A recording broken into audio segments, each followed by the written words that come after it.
Hi viewers, I'm Jane, the ultimate Filipina.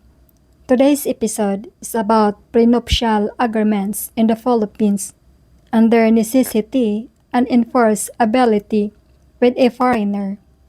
You might think that in the poor Philippines, a prenuptial agreement is not necessary because she is poor and everything you do for her is a benefit, and the Filipina should have appreciation and gratitude and be thankful to you for even marrying here. That belief is what will get you fleeced and cleaned out if you marry and divorce in the Philippines. Can you think of any situation, whether it's property, land, a car, or condo, where the foreigner walk away with the upper hand and without losing miserably in any settlement with a Filipina? The law's decisions and negotiating with a lawyer will always be in the Philippines' favor. Although the enforceability and viability of a prenuptial agreement has not been tested by any foreigners that I am aware of, any agreement, whether cohabitating, having a child without marriage, or sharing anything with a Filipina, should be with legal representation and clerk-registered agreements.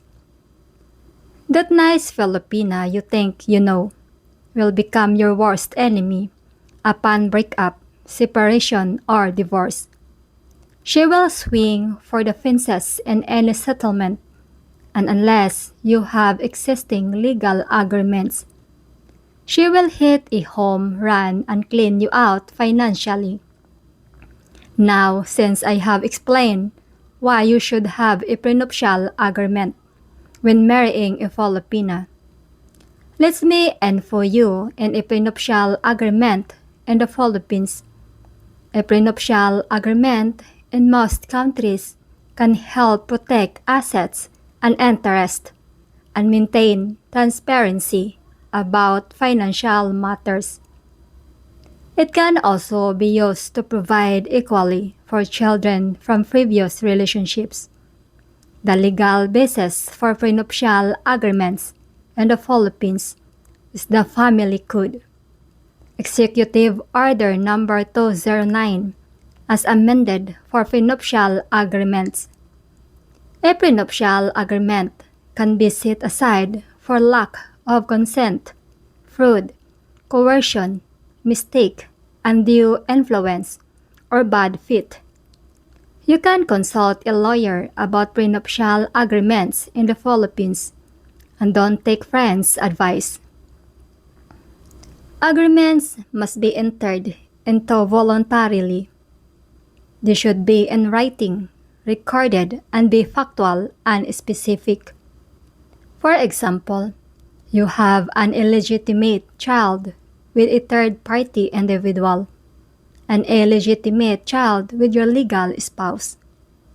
For a prenuptial agreement to be legally valid in the Philippines, it must be executed before the marriage and contain all relevant protection measures of protection and settlement.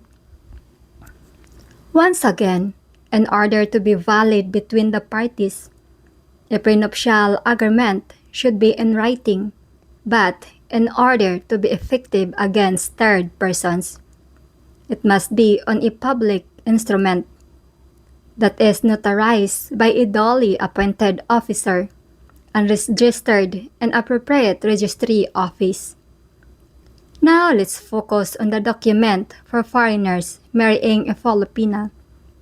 While realizing the many barriers or obstacles foreigners encounter in buying, leasing, or owning anything in the Philippines, in conjunction with the fact that your Filipina might have a trick or two up her sleeves to get what she wants, regardless of the agreement, I would suggest limiting your assets before marriage by distributing them as you deem appropriate, before entering into a prenuptial agreement.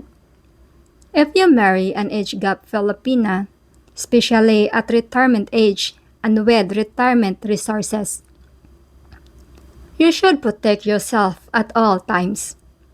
Age-gap marriage or cohabitation in the Philippines have minimal success rates, but regardless of that, you are economically bound to your Filipina.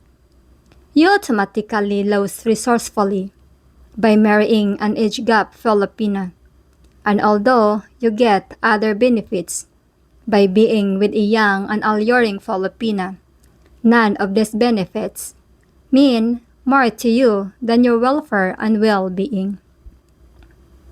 Don't marry a Filipina, no matter how poor or well off she is, without a prenuptial agreement. I'm Jane, the ultimate Filipina, wishing you an ultimate day, an ultimate life in the Philippines.